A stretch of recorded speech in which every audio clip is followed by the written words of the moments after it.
Hello guys, പത്രമാറ്റിൻ്റെ പുതിയ episode റിവ്യൂയിലേക്ക് സ്വാഗതം. ഈ റിവ്യൂ ഇഷ്ടപ്പെടുകയാണെങ്കിൽ ഒന്ന് സബ്സ്ക്രൈബ് ചെയ്തും ലൈക്ക് ചെയ്തും സപ്പോർട്ട് ചെയ്യണേ. ദേവയാനിയോട് ആൻമരിയ പറയുന്നുണ്ട്, ആൻറ്റി ഈ ഫംഗ്ഷൻ ഇത്രയൊക്കെ എഫേർട്ട് എടുത്തിട്ട് ഈ ഫംഗ്ഷൻ കാണാൻ വരത്തില്ലേന്ന്.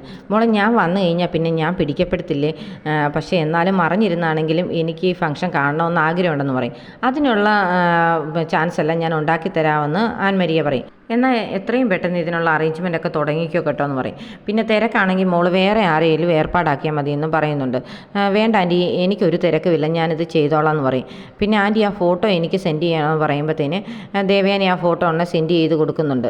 ദേവയാനി പോകുന്നുണ്ടേ ആൻമരിയ പറയുന്നുണ്ട്, ഓ അമ്മായിയമ്മയും മരുമോളും കൊള്ളാലോ എന്ന്. ആൻമരിയ അന്നേരം തന്നെ നയനെ വിളിച്ച് സംസാരിക്കുന്നുണ്ട്. ഞാൻ ആൻമരിയാണെന്നൊക്കെ പറയുമ്പോഴത്തേന് ആദ്യം നയനയ്ക്ക് മനസ്സിലാകത്തില്ല. ഈയിടെ ടി വിയിൽ ഞാൻ നയനെക്കുറിച്ച് ഒരു പ്രോഗ്രാം ചെയ്തിരുന്നു എന്നൊക്കെ പറയുമ്പോൾ പറയും, ഓ മനസ്സിലായെന്ന് പറയും.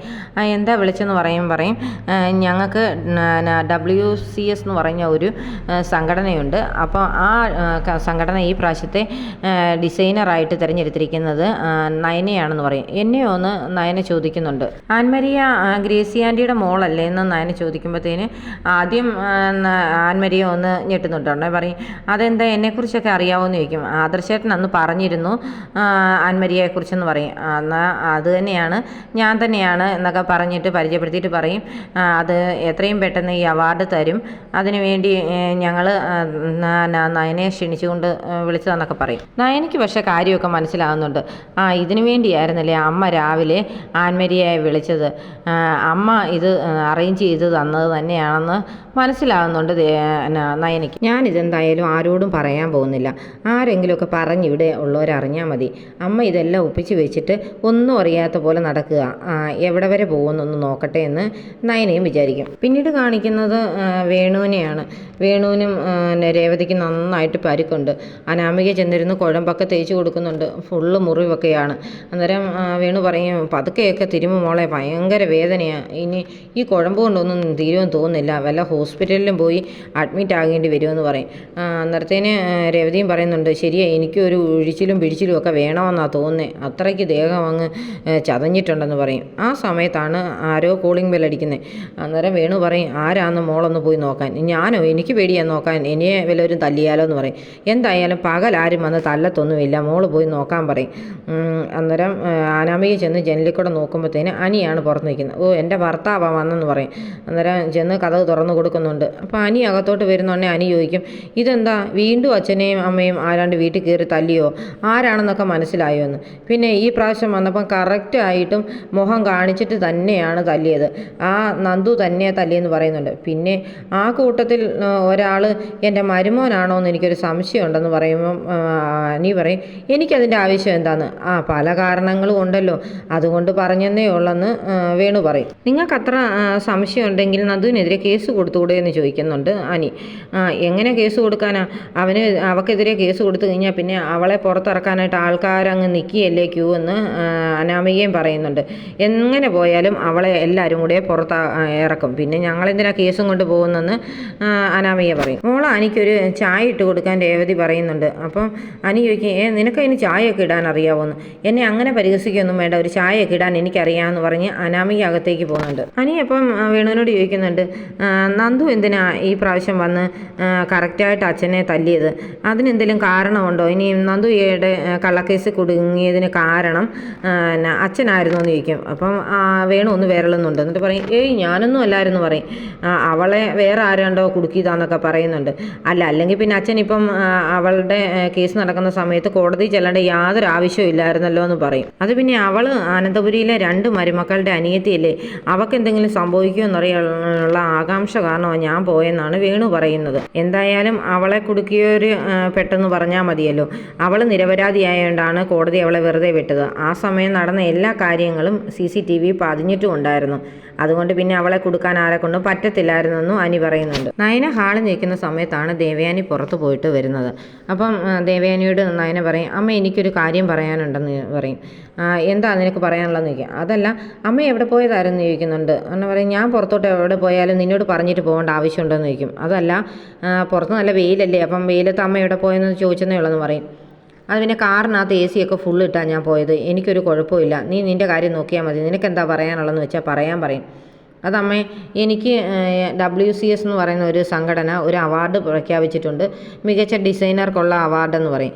അത് അതിന് എന്നോട് പറയുന്നെന്ന് ചോദിക്കും. പറയും അത് അമ്മയുടെ കൂട്ടുകാരി ഗ്രേസി ആൻറ്റിയുടെ മകൾ ആൻമരി എന്നോട് ഇത് വിളിച്ച് പറഞ്ഞെന്ന് പറയും. ആണോ? എന്നാൽ അവർക്ക് വല്ല അബദ്ധവും പറ്റിയതായിരിക്കും എന്നൊക്കെ ദേവയാനി പറയും. എന്നാൽ ഞാൻ ഗ്രേസി ഒന്ന് വിളിക്കുന്നുണ്ട്, എന്നത്തിനാ ഇങ്ങനെയൊക്കെ ആവശ്യമില്ലാത്ത അവാർഡൊക്കെ നിനക്ക് കൊടുത്തെന്നൊക്കെ ചോദിക്കുമെന്നൊക്കെ പറയും. അതൊക്കെ കേൾക്കുമ്പോഴത്തേന് നയനയ്ക്ക് ശരിക്കും ചിരിയൊക്കെ വരുന്നുണ്ട്. ഇത് ദേവയാനി അറിഞ്ഞുകൊണ്ട് ചെയ്ത കാര്യമാണല്ലോ, എന്നിട്ടും അറിഞ്ഞിട്ടേ ഇല്ലെന്നുള്ള പരുവത്തിലാണ് പറയുന്നത്. ഞാനിത് അമ്മയോട് ആദ്യം പറയും. പിന്നെ നീ എൻ്റെ അടുത്ത് അഭിനയിക്കുകയൊന്നും വേണ്ട, നീ ആദർശിനോടും ഇവിടെ ഉള്ളവരോടൊക്കെ പറഞ്ഞു കാണും, ഞാനില്ലാത്ത സമയത്ത് നീ ഇവിടെ തുള്ളിച്ചാടുകയല്ലായിരുന്നു എന്നൊക്കെ ചോദിക്കും. ഞാൻ ഇങ്ങനെയൊന്നും ചെയ്തില്ലെന്ന് പറയും. നിൻ്റെ വീട്ടിലെങ്കിലും വിളിച്ച് പറഞ്ഞു കാണുമല്ലോ എന്ന് പറയുമ്പോൾ നയന പറയുന്നുണ്ട്, ഇല്ല അമ്മേ, ഞാൻ ആരോടും പറഞ്ഞിട്ടില്ല, ആദർശേട്ടനോട് പോലും ഞാൻ പറഞ്ഞില്ലെന്ന് പറയും. എന്നോട് ഇങ്ങനെയൊന്നും വേണ്ട, എന്നാണെങ്കിലും ഞാൻ അവളെ ഒന്ന് വിളിച്ച് നോക്കട്ടെ എന്നൊക്കെ പറഞ്ഞിട്ട് ദേവയാനി പോകുമ്പോൾ ദേവയാനി പറയുന്നുണ്ട്, എന്തായാലും ഇങ്ങനെയൊക്കെ ഒരു അവാർഡൊക്കെ കിട്ടുന്നതല്ലേ, അത് പോയി വേണേൽ മേടിച്ചോ എന്നൊക്കെ പറഞ്ഞിട്ട് അകത്തോട്ടങ്ങ് പോകും. ആദർശിനോട് ആൻമരിയെ വിളിച്ച് പറഞ്ഞെന്ന് തോന്നുന്നു കാര്യങ്ങളൊക്കെ. ആദർശ് അപ്പം ജയനോട് ചെന്ന് പറയുന്നുണ്ട്, നയനയ്ക്ക് WCSൻ്റെ ഒരു അവാർഡ് പ്രഖ്യാപിച്ചത് കിട്ടിയിട്ടുണ്ടെന്നൊക്കെ പറയും. ആണോ, മോളുടെ കഴിവിനുള്ള അംഗീകാരമാണ് മോനെ ഇതെന്നൊക്കെ പറയും.